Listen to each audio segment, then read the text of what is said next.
தூமணி மாடத்து சுற்றும் விளக்கெரிய தூபம் கமல துயிலினை மேல் கண்பலரும் மாமன் மகளே மணிக்கதவம் தாழ்த்திரவாய் மாமீர் அவளை எழுப்பீரோ.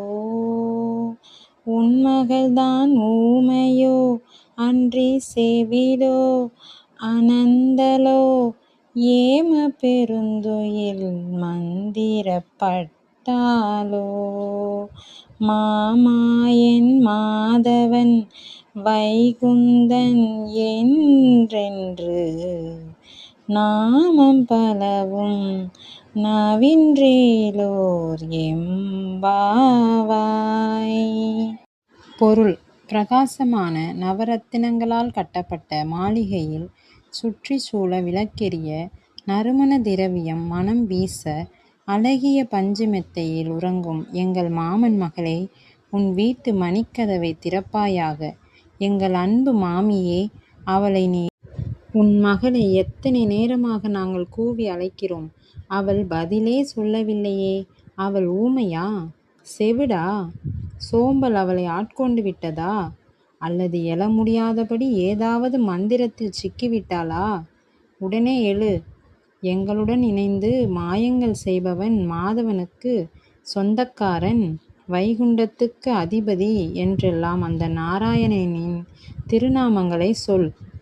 விளக்கம்: உலக மக்கள் மாட மாளிகை பஞ்சு மெத்தை என சொகுசு வாழ்க்கையில் சிக்கி சோம்பலில் கட்டுண்டு கிடக்கின்றனர்.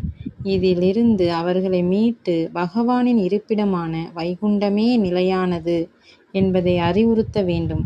அந்த வைகுண்டத்தை அடைய பகவானின் திருநாமங்களை சொல்ல வேண்டும் என்பதே இப்பாடலின் விளக்கம். நன்றி. வாழ்க வளமுடன். திருப்பாவை பாடுவதால் ஏற்படும் நன்மைகள் பற்றி பார்க்கலாம். திருப்பாவை பாடுவதால் பாவங்கள் நீங்கும், பரமபதத்தை அடையலாம், செல்வ வளம் பெருகும், மன தூய்மை உண்டாகும், திருமணம் கைகூடும், அனைத்து துன்பங்களும் நீங்கி இன்பம் பெறலாம் என பல நன்மைகள் உண்டு.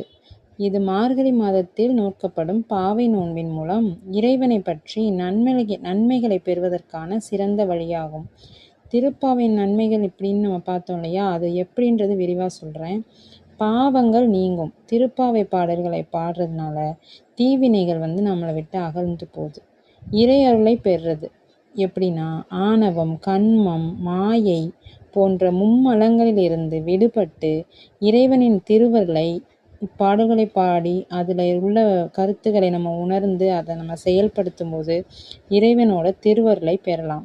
மன தூய்மை அடையும், மனதை சுத்தப்படுத்தி வாழ்வில் அமைதி காணலாம், செல்வ வளம் பெருகும், பசுக்கள் பால் சுரந்து செல்வங்கள் பெருகும் என ஆண்டாள் வேண்டுகிறார்.